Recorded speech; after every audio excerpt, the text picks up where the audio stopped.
My last one is that in the Doha agreement, which the president mentioned several times as having kind of tied his hands, there are 16 times in that agreement where it refers to the Islamic Emirate of Afghanistan, which is not recognized by the United States as a state and is known as the Taliban. 16 times it mentions that. And you've said before that you will not recognize any government or assist any government that comes to power by force.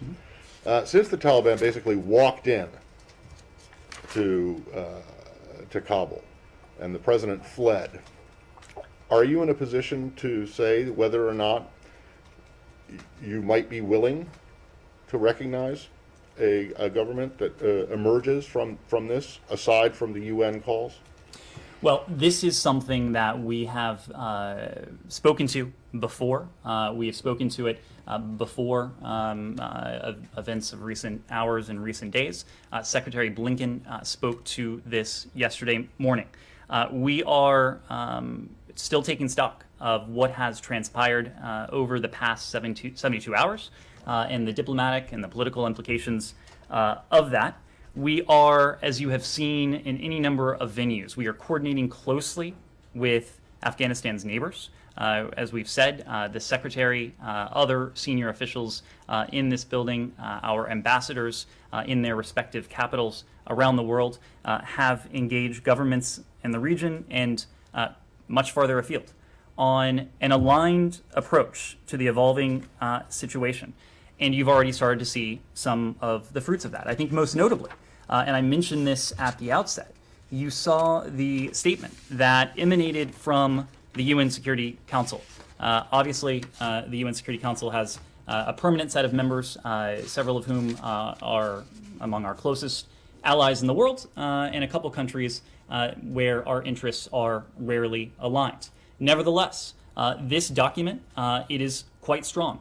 It is quite clear. I think it is reflective of the broad consensus that has emerged from the international community about not only our thinking, what the United States may or may not do going forward as we assess ultimately what has come to pass, but what the international community will do. This statement says that the sustainable end to the conflict can only be achieved through an inclusive, just, durable, and realistic political settlement that upholds human rights, including for women, children, and minorities. The Security Council, speaking with one voice, which, as you know, is not always an easy feat, called on all parties to adhere to international norms and standards on human rights, and to call for an immediate cease to any abuses in that regard. Ultimately, when it comes to our posture towards any future government in Afghanistan, it will depend upon the actions of that government. It will depend upon the actions of the Taliban.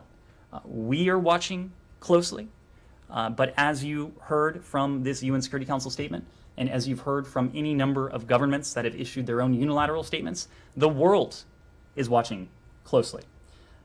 The fact is that a future Afghan government that upholds the basic rights of its people, that doesn't harbor terrorists, and that protects the basic rights of its people, including the basic fundamental rights of half of its population, its women and girls, that is a government that we would be able to work with. The converse is also true. We are not going to support a government that does not do that, a government that disregards the rights, the guarantees enshrined in basic documents like the Universal Declaration on Human Rights. That is not a government that the United States would be able to work with. That itself is important. It becomes all the more important when you account for the fact that you have a statement from the UN Security Council that was adopted by all of its members that says exactly that. Andrea.